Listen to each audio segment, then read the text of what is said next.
Hai semuanya, kami dari kelompok 26. Dalam video ini kami akan membahas mengenai obat vasopressin.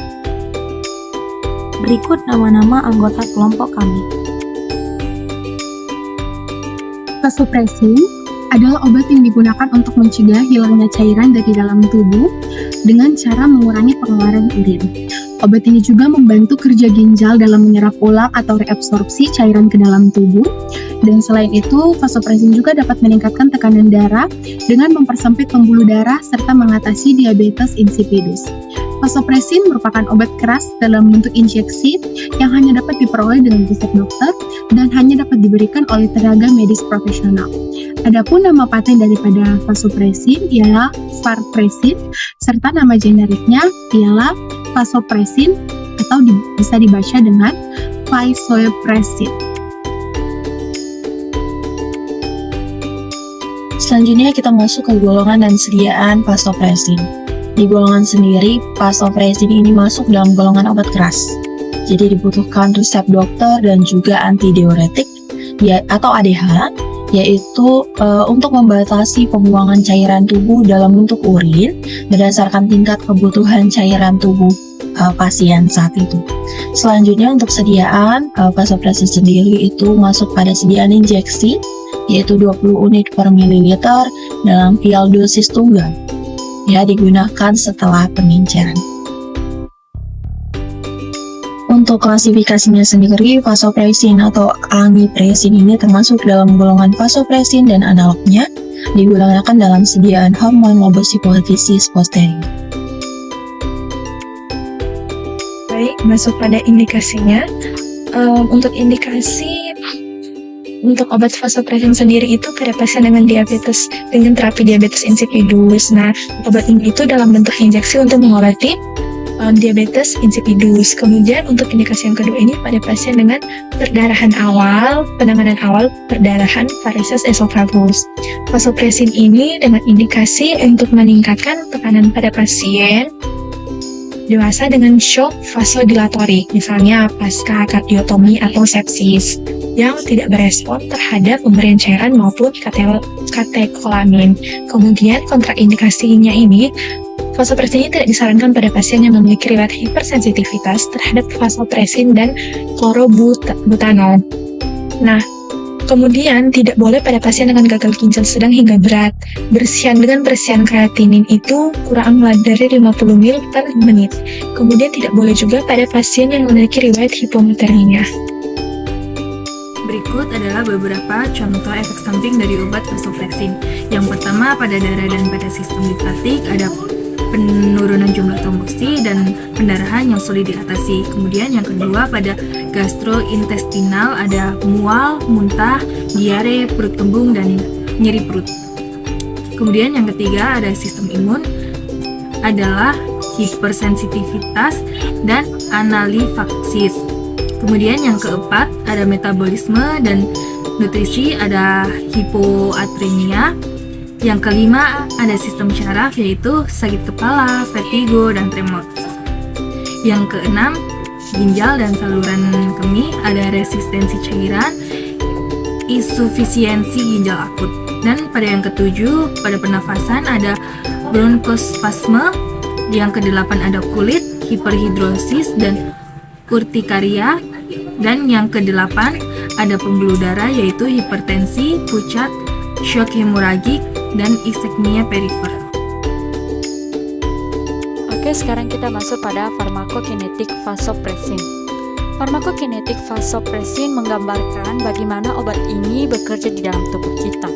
Nah, ketika vasopressin diinfuskan dengan kecepatan yang bervariasi dari 10 hingga 200 per kilogram per unit, konsentrasi obat dalam plasma darah meningkat secara linear. Artinya semakin tinggi laju infus, semakin tinggi pula konsentrasi vasopressin dalam darah. Selain itu, setelah infus intravena dilakukan secara terus-menerus selama 30 menit, konsentrasi vasopressin dalam plasma akan mencapai keadaan stabil. Sekarang masuk pada distribusi. Nah, Distribusi vasopresin dalam tubuh menunjukkan bahwa obat ini tidak mengikat protein plasma. Artinya, vasopresin beredar bebas dalam darah tanpa terikat oleh protein plasma. Volume distribusi vasopresin adalah 140 ml per kilogram berat badan, yang menunjukkan seberapa luas vasopresin tersebar di dalam tubuh setelah diberikan. Yang kedua yaitu eliminasi. Eliminasi vasopresin terjadi dengan kecepatan tertentu saat digunakan untuk mengobati shock vasodilatasi. Pada kecepatan infus 0,01 hingga 0,01 unit per menit.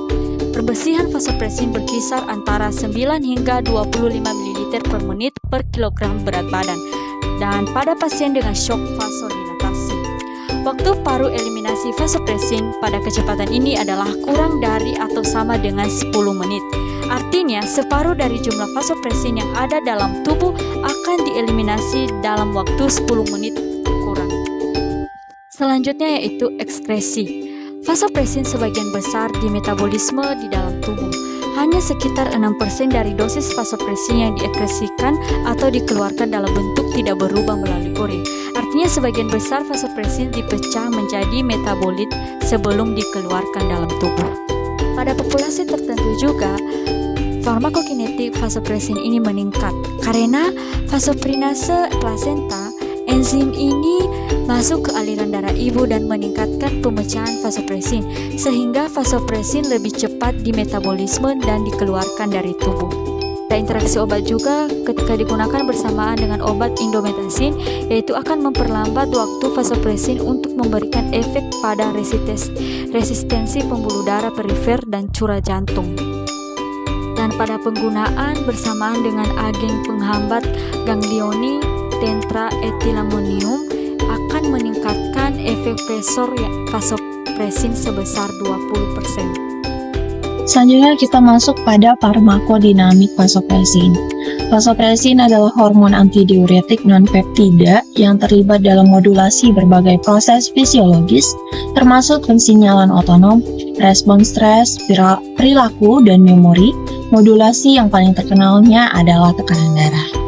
Nah, vasopresin bekerja baik dalam otak maupun di perifer untuk memodulasi tekanan darah melalui aliran simpatis, modulasi barorefleks, vasokonstriksi, dan retasi cairan ginjal.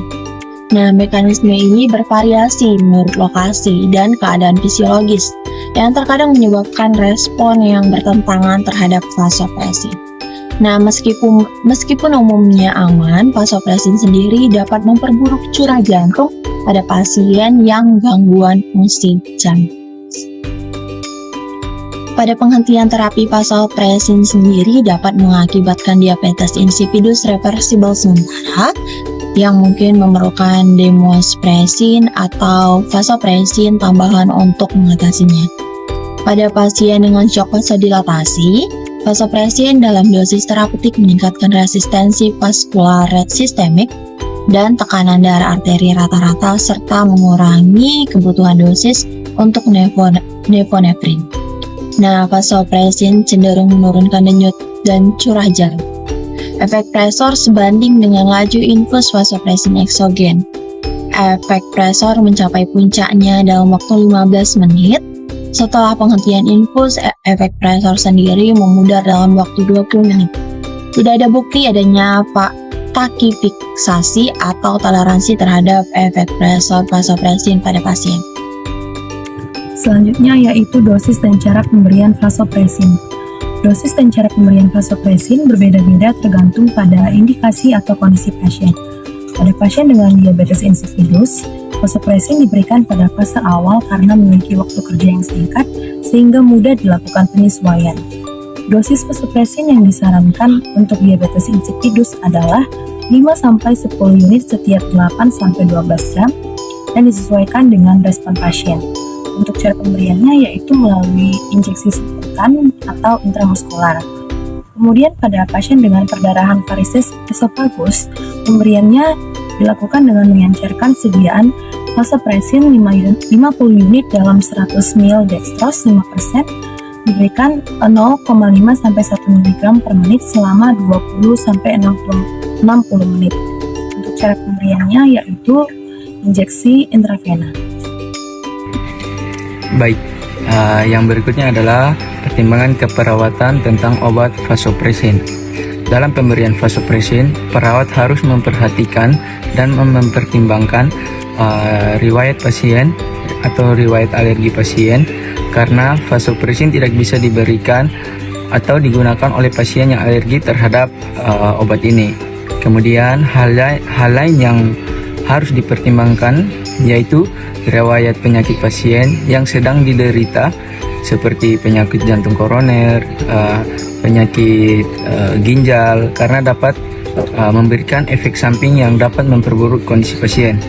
Kemudian perawat juga harus mempertimbangkan efek samping yang ditimbulkan atau yang akan terjadi pada pasien dari obat tersebut. Pasien yang sedang mengkonsumsi suplemen dan menjalani terapi herbal itu juga menjadi sebuah pertimbangan dalam keperawatan, karena adanya interaksi obat yang mempengaruhi efektivitas dari vasopresin tersebut. Indeks keamanan obat vasopresin. Vasopresin adalah hormon yang berfungsi untuk mengatur tekanan darah dan keseimbangan cairan di dalam tubuh, di mana obat vasopresin ini memiliki indeks keamanan kategori C untuk kehamilan. Studi pada hewan percobaan menunjukkan adanya risiko pada janin, adanya efek samping pada janin yang bersifat teratogenetik dan embriosidal atau yang lainnya. Tetapi belum ada studi terkontrol pada wanita hamil. Kategori C ini berarti bahwa obat ini dapat digunakan jika manfaat yang diharapkan melebihi resiko terhadap janin. Namun penggunaan vasopresin pada wanita hamil haruslah dilakukan dengan hati-hati dan dengan konsultasi dokter. Penggunaan vasopresin pada wanita hamil belum resiko terkait kecacatan mayor atau lahir mayor, keguguran, atau hasil yang merugikan janin. Wanita hamil yang menggunakan vasopresin ini disarankan untuk memompa dan membuang ASI yang diproduksi dalam kurun 1,5 pasca konsumsi vasopresin ini, di mana untuk mengurangi paparan terhadap janin. Hasil dari pertimbangan klinis, adanya peningkatan pembersihan vasopresin pada trimester 2 dan 3 yang disebabkan akibat adanya penyesuaian dosis selama kehamilan dan pasca persalinan. Hal ini dapat merugikan ibu hamil, di mana reaksi dari vasopresin ini dapat menimbulkan kontraksi uterus yang kuat yang dapat membahayakan kelanjutan pada ibu hamil. Pencegahan khusus obat vasopresin. Yang pertama adalah pemantauan elektrolit. Hal ini sangat penting untuk pasien yang telah mengalami riwayat gangguan elektrolit. Maka dari itu kita harus memantau kadar elektrolit secara teratur seperti natrium dan kalium. Dan yang kedua adalah pemantauan kardiovaskular. Hal ini juga penting untuk pasien dengan riwayat penyakit jantung. Makanya kita juga mengamati tanda-tanda distremia ataupun penurunan tekanan darah saat menggunakan vasopresin tersebut. Yang poin ketiga adalah pemantauan fungsi ginjal. Perhatikan fungsi ginjal tersebut secara teratur selama penggunaan obat vasopresin untuk memantau apakah ada risiko retensi air yang berlebihan atau kerusakan ginjal. Nah, poin yang keempat itu adalah perawatan kulit. Kita juga harus menghindari injeksi vasopresin ini secara subkutan di area kulit yang teriritasi dan terinfeksi untuk mencegah komplikasi letal. Dan yang poin kelima itu adalah konservasi obat. Simpan vasopresin sesuai dengan petunjuk penyimpanan yang disarankan oleh produsen untuk mempertahankan kestabilan dan khasiat obat. Demikian materi presentasi kami kali ini. Mohon maaf apabila ada kesalahan. Terima kasih.